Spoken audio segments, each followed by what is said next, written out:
আসসালামু আলাইকুম, সবাই কেমন আছেন? তো আজকে আমি সন্ধ্যায় কি খাবো ভাবতেছিলাম, তো ভাবতে ভাবতে মনে হলো নুডলস করে নিই। তো এর জন্য এখানে গাজর আর অল্প একটু ফুলকপি নিয়েছি, অন্য সবজিও ছিল কিন্তু ওইসব নেইনি। তো এই তো পেঁয়াজ কুচি নিয়েছি আর কাঁচামরিচের ফালি নিয়েছি।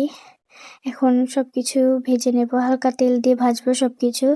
তো এই তো হালকা তেল দিয়ে আমি পেঁয়াজ আর কাঁচামরিচটি ভেজে নিচ্ছিলাম। তো এর মধ্যে এখন আমি ডিম ফেটে দিয়ে দিব, দিয়ে সামান্য লবণ ছিটিয়ে দিয়েছিলাম। তো ডিমটি এভাবে ভেঙে ভেঙে নেব। আমি চাউমিনটা অনেকভাবেই রান্না করি, তো আজকে মনে হলো এইভাবে একটু করি। খুব সিম্পলভাবে করতে ভালো লাগে, শর্টকাটেই রান্না করব। তো এই তো ডিমটা ভালো করে ভুজিয়ার মতো করে ভেজে নিয়েছি। একটু ছোট ছোট দানা হয়ে যাবে, বাট বড় বড় হয়ে যাবে পরবর্তীতে।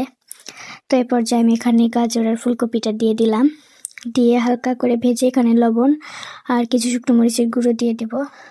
তারপরে আমি এখানে নুডলসের মশলাগুলোও অ্যাড করেছিলাম। তো নুডলসের মশলা অ্যাড করার পর এখানে আমি নুডলসগুলোও অ্যাড করে দেব। এই তো হালকা করে ভেজে নেব আগে, বেশি ভাজবো না কারণ খুব তাড়াতাড়ি করব।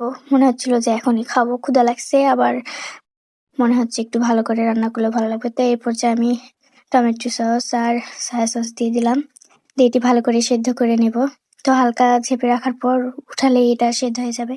তো এই তো এটা এখন ভালো করে ভেজে নিতে হবে। ভালো করে সেদ্ধ হওয়ার পর আমার নুডলস বা চাউমিন যেটাই বলেন রেডি হয়ে গেছে। তো সন্ধ্যায় এরকম ঝটপট একটি নাস্তা করলে ভালোই লাগে। তো এটি এখন বেড়ে নেব। তো এই তো এই চাউমিনটি কিন্তু অনেক মজার হয়েছিল, আপনারাও ওইভাবে ট্রাই করবেন। খুব শর্টকাটে রেসিপি দেখিয়েছি। তো আজকে এতটুকুই, আল্লাহ হাফেজ।